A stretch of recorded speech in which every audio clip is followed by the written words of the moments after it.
De La Soul Yoga is here to talk about self-love. Self-love, celebrating ourselves. Yes. So please give Katie a massive round of applause. Thank you, Katie.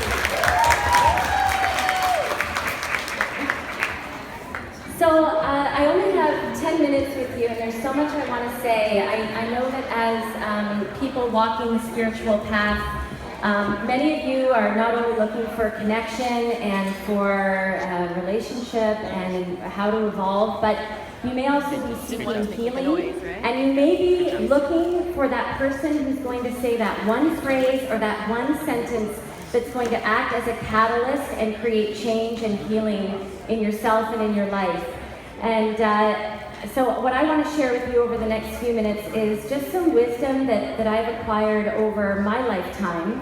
I'll tell you where I'm at in my life right now. So again, I'm Katie McClelland. I own De La Soul Yoga. I have 2 locations, 90 staff, and I've been practicing and teaching yoga for 25 years. My studio just celebrated its 10-year anniversary, my first location. So it feels like a really special milestone, so thank you. And I live in Hamilton with my wonderful husband and a beautiful baby boy, Evander, who's 2 years old. If somebody had told me 15 years ago that this is what my life was going to look like, in fact, if somebody had told me 15 years ago that I would be up on the stage speaking to you about self-love and acceptance and about healing, I never in a million years would have believed it, because 15 years ago I was a crystal meth addict and I was homeless, sleeping on the floor of an abandoned apartment in Vancouver. At that point in time, I was 7 solid years into my addiction, using daily, if not hourly. I was skin and bones. I was covered in sores. My teeth were rotting out of my mouth. And maybe these are details that you don't necessarily want to hear about, but the transformation, if you knew me then to now, is pretty hard to believe. I feel lucky that I can even string together words to form a sentence, let alone have successful businesses and a wonderful family life. And the key for me in healing and becoming the person that I was meant to be, and of course that's an ongoing thing that takes, it's a never-ending process, but it was really learning to embody and practice this concept of self-acceptance and self-love. And when I was at rock bottom, I felt like the most unworthy, unlovable person in the world. And the only way for me to come out of that was to actually learn to fall in love with myself, who I was at that time, all the horrible things I had done and the way I had abused my body and my relationships.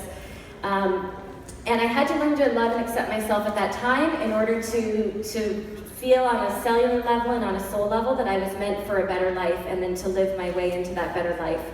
So I'm probably down to about 5 or 6 minutes now, so I want to give you 4 important ways that you can practice self-love and self-acceptance in your life, okay?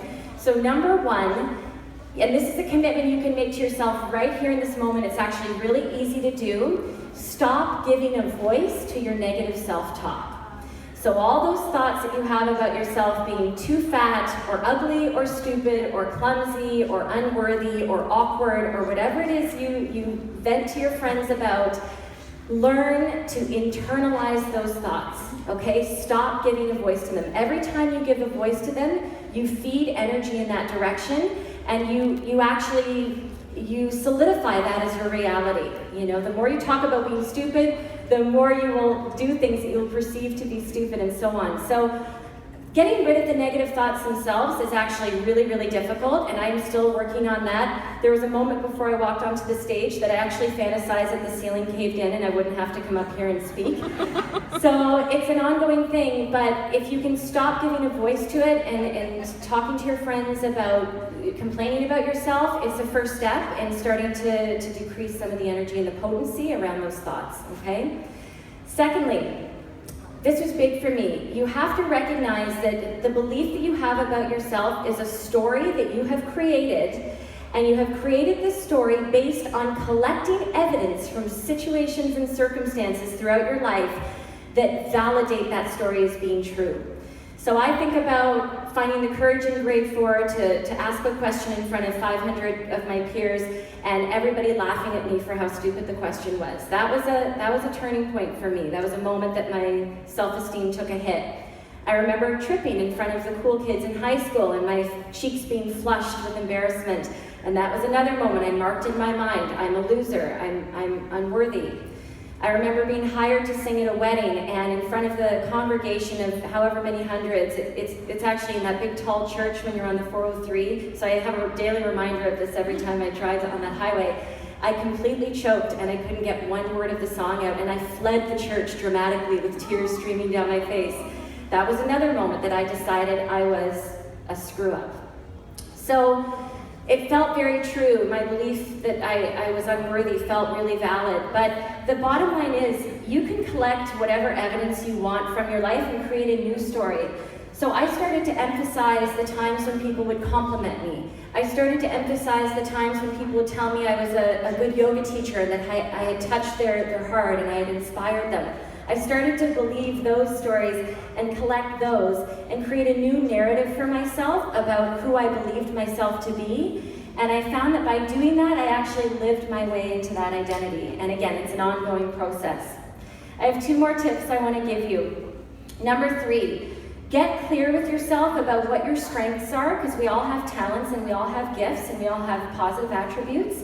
And also get clear about what your flaws are, because you have flaws. Okay, and I know my flaws of being impatient, impulsive, and sometimes having no filter when I speak.